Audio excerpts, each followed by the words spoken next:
Daniel sat alone in his small house on the edge of the colony. The night sky outside was quiet, filled with stars that seemed endless. He liked the silence, the calm life away from crowds. But tonight, something felt strange. The air was heavy, as if waiting for something to happen. A sudden knock broke the silence. Daniel frowned, wondering who would come so late. He opened the door slowly, his eyes widening in shock. 3 alien women stood there, cloaked in dark robes, their glowing eyes filled with fear and urgency. They looked exhausted, as if they had traveled far. One of them whispered, "Please, we need you." Daniel froze, unsure if this was real. Aliens did not usually come to human colonies in the night. He stepped back, but the women did not move forward. They bowed their heads low as if begging for his mercy. Their voices trembled. "You are the one we searched for." Confusion filled Daniel's mind. He asked, "Why me? I don't even know you." The tallest of the women lifted her hood, revealing silver hair and tired eyes. Her face carried the weight of sorrow. "We are dying," she said softly. "Our people are fading. No children are born anymore, and we are desperate." Her words cut through the cold night air. Daniel shook his head, thinking it was some trick. "Why are you telling me this?" he demanded. The woman stepped closer, her eyes shining with tears. "Because only humans can save us, and you are the one chosen." The words struck him like lightning. Daniel laughed nervously, trying to hide his fear. "This is madness. I'm just a man, nothing special." But their faces showed no lie, only pain and hope mixed together. The youngest of them spoke, her voice cracking. "Without you, we will vanish, forever." Daniel's heart pounded. He felt the weight of their desperation pressing on him. He wanted to close the door to forget everything, but those eyes, glowing, sorrowful, pleading, held him frozen. For a long moment, the night was silent except for the sound of his own breath. Finally, Daniel asked, "What do you mean by save you?" The leader's voice was steady but broken with emotion. "Our men cannot father children. Our bloodline is ending. Science has failed us," she explained. Her words carried an echo of doom. "You humans hold what we cannot create, life itself. You are the last hope for our race." Daniel felt the world spin around him. This was no ordinary request. This was not help with food, money, or shelter. They were asking for something deeper, something impossible. He whispered, "You want me?" The women nodded together. The leader said, "Yes, Daniel, only you can save millions of lives." The night wind blew through the doorway, making his skin crawl. Daniel felt trapped, his heart racing, his mind screaming. He had never been so important, yet never so helpless. The youngest woman suddenly fell to her knees.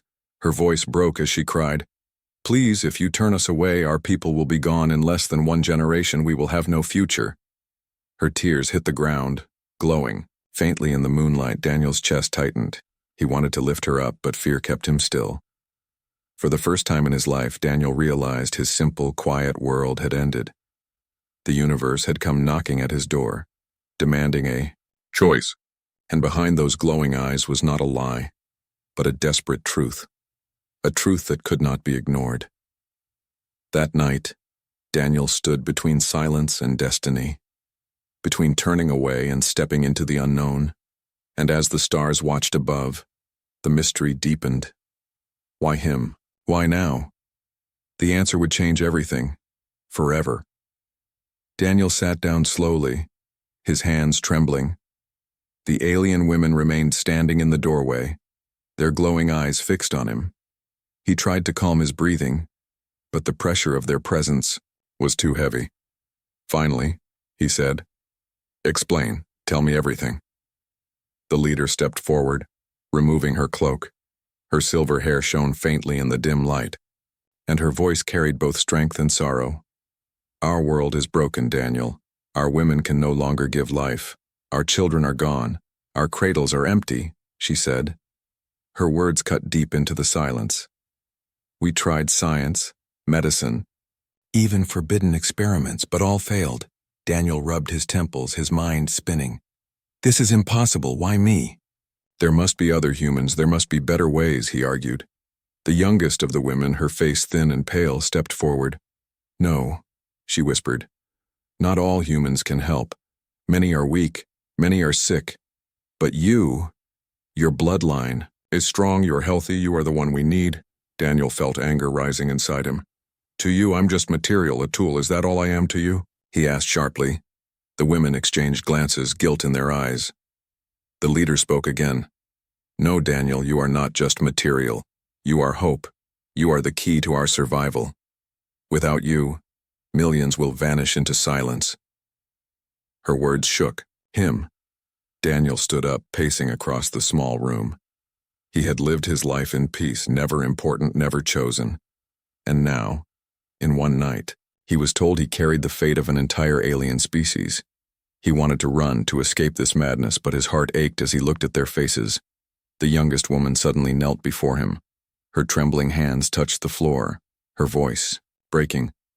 Please, Daniel, if you refuse, we will have no future. Our children will never be born. Our songs will vanish from the stars. Her desperation pierced through his anger, leaving him silent. Daniel sank into his chair, unable to speak. The second woman, tall and quiet until now, finally spoke. Her voice was soft but filled with truth. Do you think we want this? Do you think we enjoy begging a human stranger? We have no pride left. We have nothing left but hope, and that hope is you. The weight of her words pressed down on Daniel. He stared at his hands, wondering why fate had chosen him. He thought of Earth, of humanity, of how many times humans had fought to survive. And now another species was facing the same end, looking to him for salvation. Finally, Daniel whispered, "And if I refuse?" The leader's eyes grew darker, sorrow filling them like a storm. "Then our people will be gone within one generation. Our last breath will fade. Our last child will never exist. And history will remember that we begged." And humanity turned away. The room grew cold, the silence painful. Daniel looked at the three women, their faces carved with suffering, their eyes burning with hope. He wanted to scream, to demand why him, why not someone else? But deep inside he knew there was no escape from this choice. The leader lowered her head and said, "We will not force you, Daniel. We cannot chain hope. But we beg you, with everything we have, do not let us die." Her words hung in the air like a blade, sharp and heavy. Daniel's chest tightened, his heart pounding against the walls of his ribs. He was just one man, but in this moment, one man was everything.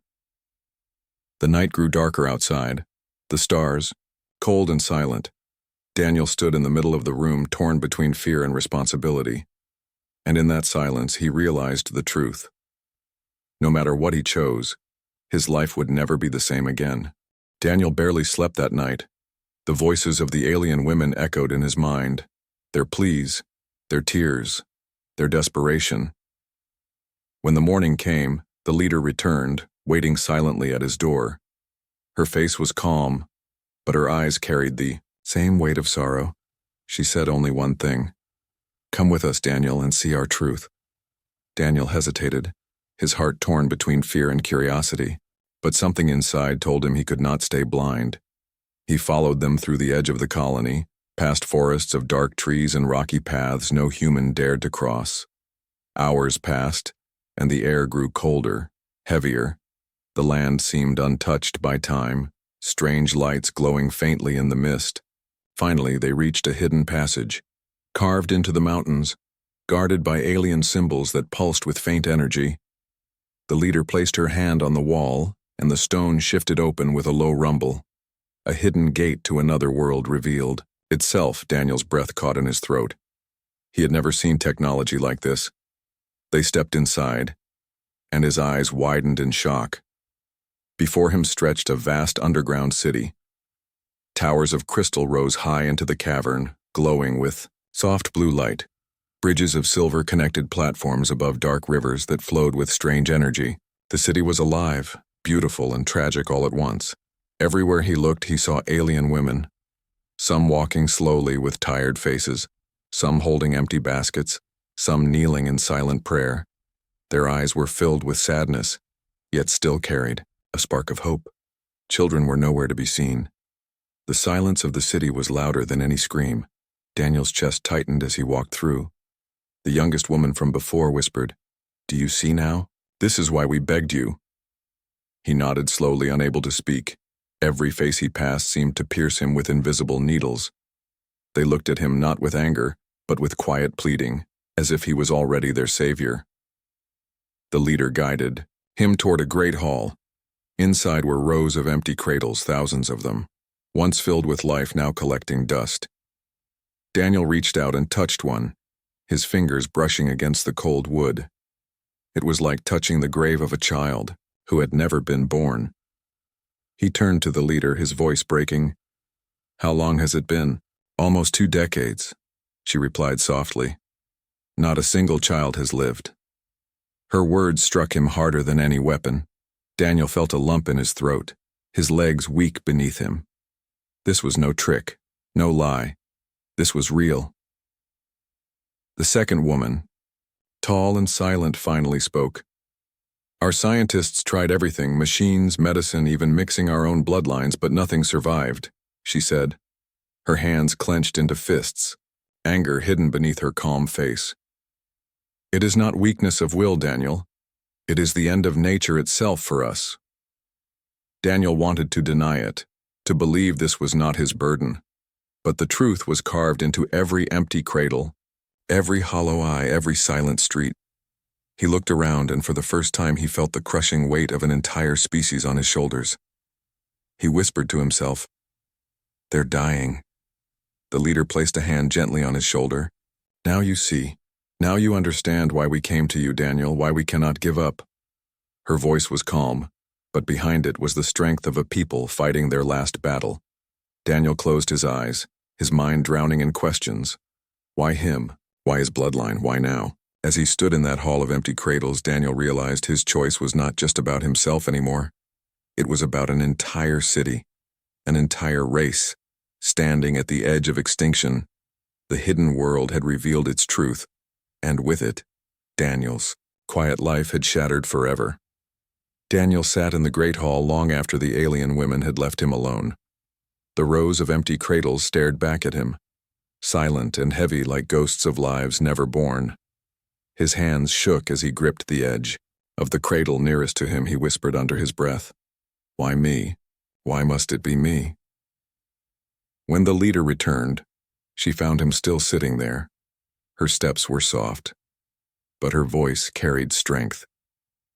"You see now what we face, Daniel," she said. "You understand why we beg." Daniel shook his head, his voice sharp with fear. "I understand your pain, but I cannot be what you want. I am only a man. I am not your answer." The leader's eyes softened, but her face remained firm. "You are not only a man. You are a bridge between life and death, for us," she replied. Daniel stood up quickly, pacing the hall like a trapped animal. His voice rose. "Do you not hear me? I am not a hero. I am not strong. I am not meant to carry the fate of an entire species." The youngest woman entered then, her face pale and fragile. She carried in her hands a small blanket, folded neatly. "This belonged to the last child. Born," she whispered. "He lived only 1 week before his body failed." She placed the blanket into Daniel's hands. The soft fabric burned his heart more than fire.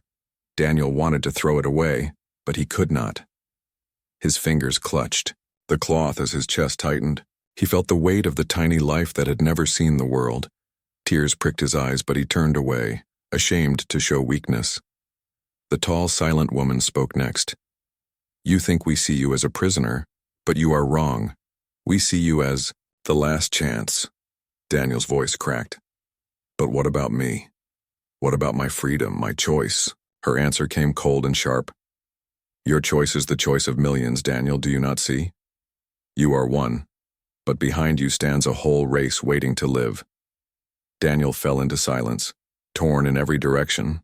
One part of him wanted to run, to escape, to return to his quiet home. Another part of him ached for the women, For the children who had never been born, he wanted to believe there was another way, some miracle answer hidden in their science. But he had seen the truth with his own eyes. The leader moved closer, lowering her voice. "We will not chain you, Daniel. But if you leave, we will fade, and our world will vanish. No stars will remember us." Her words cut deeper than any blade. Daniel felt his knees grow weak, and he sat again, his mind drowning in turmoil. The youngest woman knelt beside him, her eyes wide with tears. "You are afraid, we know, but so are we. We fear death every day, we fear silence, we fear a future where our names are lost. Please, do not turn away from us." Her small hands touched his arm, trembling. Daniel looked at her, and in that moment he saw not an alien but a soul pleading for life. Still his heart screamed inside. "If I say yes, I give up my life, my peace, my freedom, I become something I never wanted to be." But another voice whispered within him. "If I say no, I let them all die. I let children who could exist never breathe, never laugh." Daniel pressed his face into his hands. His soul was trapped between two paths, both heavy, both impossible. He had never been more important, yet never felt more powerless. The cradles around him seemed to whisper, filling the hall with a sorrowful echo. And as the alien women watched in silence, Daniel's dilemma deepened. He was just one man, but one man who could change the fate of a world. The question burned in his chest. Would he be savior, or would he walk away and let an entire race fall into dust? Daniel stood in a long white chamber. The air smelled sharp like metal and strange chemicals. Bright lights shone down from the ceiling, making everything look too clean, too sterile. Alien scientists moved around him, their hands busy with glowing tools and machines that hummed with quiet power. Daniel felt like a rat in a cage, trapped under their watchful eyes. The leader of the women stood nearby, her gaze steady. "This is only a test," she said softly. "We must see if your body can adapt, if your blood is strong enough." Daniel's heart pounded, his fists tightening. He whispered, "A test? And if I fail?" Her eyes darkened. "Then you may not survive." Cold fear spread through Daniel's chest. He wanted to run, to scream that he never agreed to this. But before he could, the scientists placed strange cuffs on his arms. The metal felt alive, pulsing against his skin. He tried to pull away, but the machines pulled him closer, binding him to the table. The youngest woman appeared at his side, her voice trembling. "Do not fight them, Daniel. Please, it will only hurt more." Her words calmed him only slightly. He looked into her glowing eyes, searching for comfort, but all he saw was the same fear he carried. A needle-like device hovered above him. It was not metal, but crystal, glowing with a soft green light. Daniel shut his eyes as it pierced his skin. A hot rush spread through his veins, burning like fire and ice together. He gasped, teeth gritted, every muscle in his body shaking. The scientists murmured to one another in their alien tongue. Symbols danced across their screens, lines of glowing energy twisting and shifting. The tall, silent woman stood at the corner, arms folded, watching every move. Her expression was unreadable, but her eyes were sharp. Daniel knew she was ready to act if something went wrong. Suddenly, the burning inside him grew stronger. His chest tightened, his breath came in short. Sharp gasps. "Something's wrong," he choked. The scientists rushed, their hands flying across glowing controls. The machines around him whirred louder, the green light pulsing violently. Daniel's vision blurred, his heart slamming against his ribs. For a terrifying moment, he thought he would die there, used up and discarded. But then a warm hand gripped his. It was Solara, the young woman who had stayed closest to him since the beginning. Her voice cut through the storm. "Hold on, Daniel, hold on, you are stronger than this." Her words gave him an anchor. He clenched her hand tight, forcing his body to endure the fire. His teeth ground together, sweat dripping down his face, and then, as suddenly as it began, the burning slowed. The green light softened. The machines fell quiet.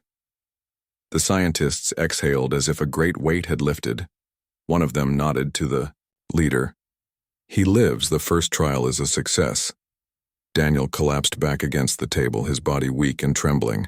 His throat was dry, but he forced out the words, "Success?" "I almost died." The leader stepped closer, her voice calm but filled with steel. "Yes, you almost died, but you lived, and that means hope." Daniel looked at her, anger and fear twisting in his eyes. "Hope for you, maybe. But what about me?" Her answer came sharp. "You are hope now, Daniel. Whether you accept it or not." The young woman wiped his forehead with a cloth, her eyes filled with relief. "You did not fail us, Daniel. You gave us a chance," she whispered. Daniel wanted to push her words away, to deny them, but deep inside he knew something had changed. The trial had not just tested his body, it had tested his soul. As he was unbound from the machines, Daniel realized the truth. This was only the beginning. If he had survived the first trial, then more trials would follow, and each one would drag him further into a destiny he never asked for, a destiny he could no longer escape. Daniel lay in his quarters, his body still weak from the trial. The room was small, carved from stone, lit by soft glowing crystals that pulsed like beating hearts. Solara sat nearby, watching him with quiet concern. "You lived," she whispered. "That is more than any of us hoped for." Daniel closed his eyes, her words bringing little comfort. But far from the quiet chamber, another gathering was taking place. In the shadows of the hidden city, alien men stood in a circle, their faces twisted with anger. One slammed his fist against the table, his voice sharp. "This human cannot be allowed to live. He is poison. He is a threat." Another growled. "Our women have betrayed us, begging a stranger while turning their backs on their own kind." Their leader, a tall alien with scars across his face, stepped forward. "Do you not see? If this continues, humans will replace us. Our children will no longer be ours but half-bloods, and we will fade into dust."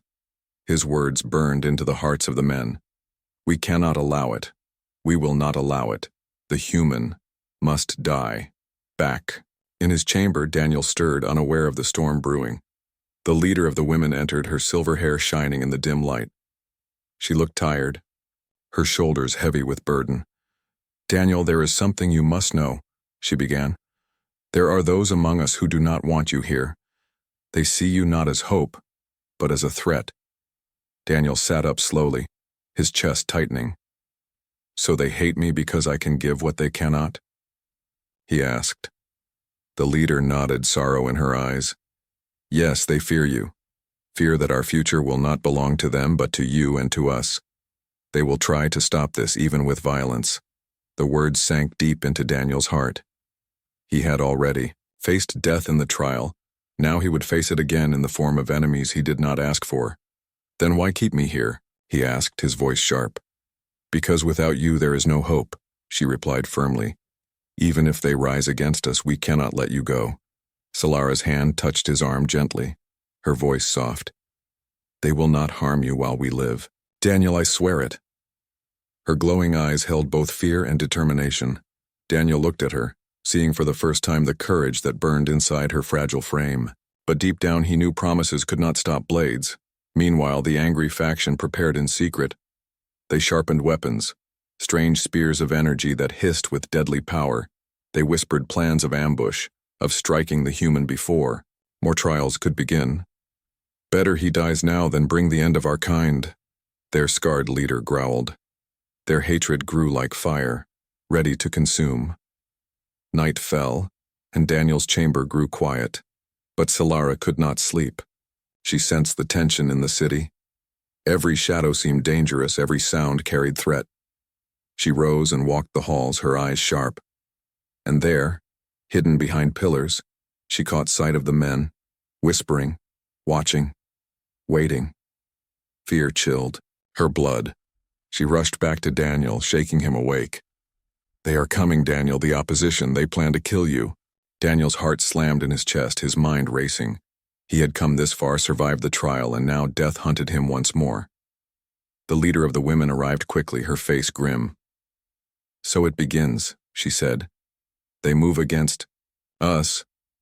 Her silver eyes narrowed with fire. "We must protect you, Daniel, for as long as you live, hope lives."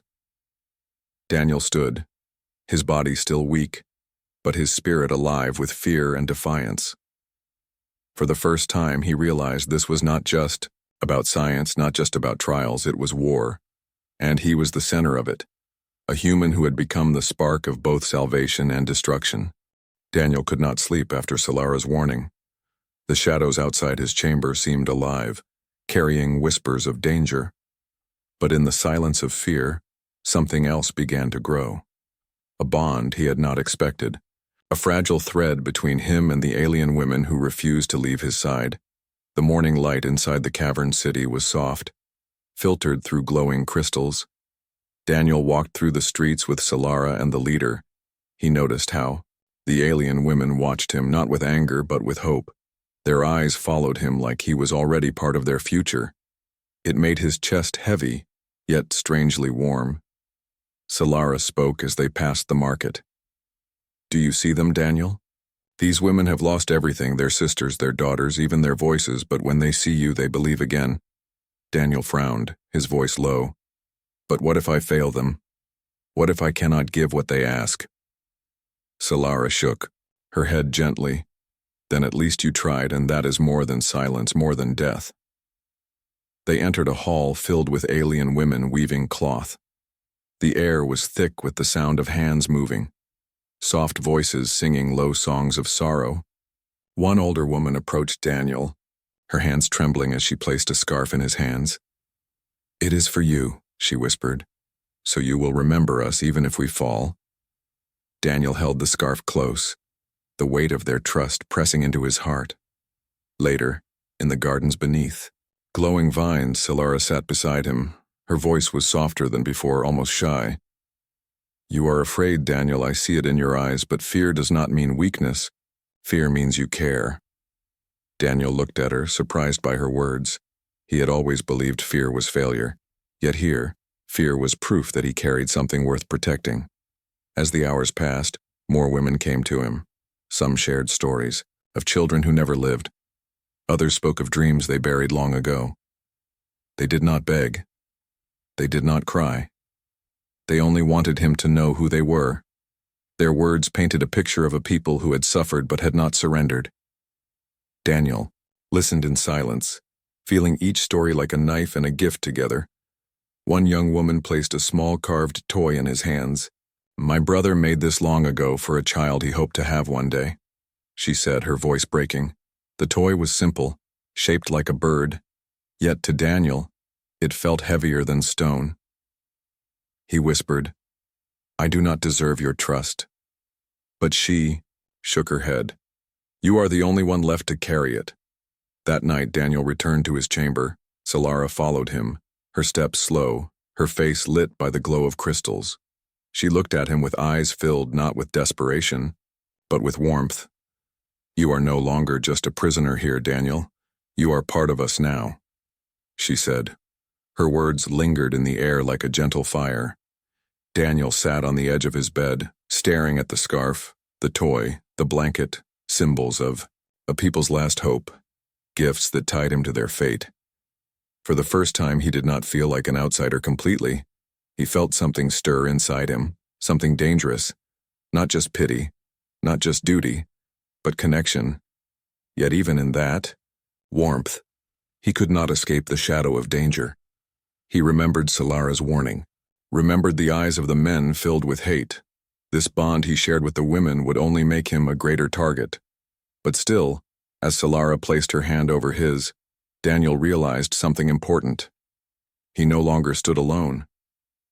In that moment, a fragile family was forming, not of blood, not of the same species, but of shared sorrow and shared hope. And Daniel understood that his fight was no longer just survival. It was for them, for the women who had given him their trust, their stories, their hearts. The hidden city seemed calm that night. The glowing crystals along the streets pulsed gently, like the heartbeat of the cavern itself. But beneath that calm, danger stirred. The men who hated Daniel had grown restless, their whispers now sharpening into blades. Daniel walked with Solara through one of the outer halls. For a moment he almost felt safe, almost felt like he belonged. The scarf of the old woman still hung around his shoulders, and the carved toy rested in his pocket. Symbols of trust, of hope, of fragile bonds he had started to accept. Yet his steps carried unease, a shadow he could not name. Solara noticed it too, her glowing eyes darting into every corner. "They are waiting," she whispered. "The opposition will not stay silent, forever." Daniel sighed, rubbing his forehead. "I survived your trial, Solara. I lived when they thought I would die. Now they want to finish what the machines could not." Her grip tightened on his arm, "And I will not let them." But as they turned the corner, the betrayal revealed itself. From the shadows, armed men appeared, their spears humming with deadly energy. Their scarred leader stepped forward, eyes burning with fury. "There he is, the human thief, the false savior," he spat. "Tonight we end him, and with him this madness." Daniel's heart raced, his body still weak from the trial. Solara stepped in front of him, her arms spread wide. "No," she cried, her voice echoing through the hall. "If you kill him, you kill our last chance." But the scarred leader sneered. "You speak of chance, Solara. But what future is left when our women carry human blood instead of ours? He is not salvation, he is corruption." The other men shouted in agreement, their weapons raised. Daniel backed against the wall, his breath coming fast. He whispered, "Solara, they'll kill us both." But Solara's voice was steady, fierce. "Then let them try, for I will not step aside." Suddenly one of the men lunged. Solara pushed Daniel back, the spear's crackling energy slicing the air where his chest had been. The clash filled the hall with blinding sparks. Daniel stumbled, his mind screaming at him to run, but his legs refused. He could not abandon her, not after all she had done for him. More women rushed into the hall, drawn by the noise. The leader of the women arrived, her silver hair shining like a blade in the crystal light. Her voice cut through the chaos. "Stop this now," she commanded. But the men did not lower their weapons, their rage too strong. The scarred leader pointed at Daniel. "He will bring our end, do you not see it? He will erase us, and you all are blind to it." The leader's eyes hardened. "And what will you do? Kill the only hope we have? Kill him because of your pride? That is not strength. That is cowardice." For a moment, silence fell. The men hesitated, torn between fear of their leader and the weight of her words. But betrayal is not undone by reason. One soldier broke the silence, thrusting his spear toward Daniel. Solara threw herself in front of him, the spear grazing her arm, leaving a glowing wound. Daniel's cry filled the hall. He caught her as she stumbled, her blood shining like liquid light on his hands. The sight burned into him. She had risked everything, not for her people alone, but for him, a man who had been a stranger only days ago. The betrayal had cut deep, but so had the bond. The scarred leader snarled, signaling retreat. "This is not over," he hissed. "The human will not save us, he will destroy us, and when that day comes, you will regret protecting him." With that, the men vanished back into the shadows, leaving behind only echoes of their rage. Daniel held Solara close, his voice shaking. "Why would you do that? Why would you take a spear meant for me?" Her eyes fluttered open, her voice weak but clear. "Because, Daniel, you are not just breeding material to me. You are hope, and I will not let hope die." The hall was quiet after the clash. Only the sound of Solara's heavy breathing filled the air. Daniel held her close, her glowing blood staining his hands. Fear and anger twisted inside him, a storm he could not control. The leader ordered the women to carry Solara to the healing chambers. Daniel followed, his heart pounding with every step. He had seen death too close, not his, but hers. And it shook him more than the trial, more than the fire in his veins. For the first time he felt what it meant to lose someone who mattered. Solara lay on a crystal bed, her wound glowing faintly as healers worked over her. Daniel stood at her side, refusing to leave. Her eyes opened, weakly meeting his. "You see now," she whispered. "They will never stop. They will keep coming until you choose." Her words cut into him deeper than the betrayal had. Later, the leader brought him to the council chamber. The great hall was filled with women, their faces pale, their eyes desperate. They looked at him as if waiting for a verdict. Daniel stood at the center, his chest heavy, his throat dry. He felt like the whole weight of the universe had been placed upon him. The leader's voice carried across the chamber. Daniel, you have seen our pain. You have seen our empty cradles. You have seen the blood spilled because of you. She paused, her silver eyes piercing into him. Now we must ask, will you stand with us? Will you give us a future, even if it costs you everything? The hall grew silent, every breath held. Daniel's hands shook, his mind screamed. He wanted to run, to vanish, to pretend none of this had ever touched his life. But he also saw Solara's face in his mind, her courage, her sacrifice. He saw the scarf, the toy, the blanket, the symbols of a people who refused to stop hoping. He spoke, his voice breaking. If I say yes, I give up my freedom, my life, everything I once knew. The women listened, their eyes unblinking. And if I say no, Daniel continued, then I let you all die. Your children will never be born. Your world will end. His voice shook as he whispered, how can one man carry such a choice? The leader stepped forward, placing a hand on his shoulder. You are one man, yes, but one man can be enough. One man can be the bridge between death and life, between despair and hope. Daniel's heart raced. He looked at the faces around him, women who had lost everything yet still stood. He thought of Earth, of how humanity had fought against extinction again and again. He realized he was not being asked to be a tool, but to be a chance no one else could give. Silence stretched, heavy and endless. Then Daniel raised his head, his voice steady now. I will not run. I will not abandon you.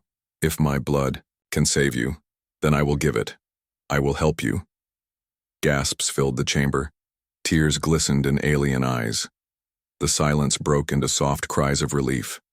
Hope returning like light after darkness. The leader bowed her head, her voice trembling, with gratitude. Then hope lives, Daniel. You are no longer just a man. You are our future. Solara, weak but awake in the healing chamber, smiled faintly as the words reached her ears. And Daniel felt a strange calm settle inside him. The fear was still there, but now it carried purpose. That night, as the city, lit with renewed fire, Daniel stood at his window. He knew danger still lingered, that the opposition would strike again.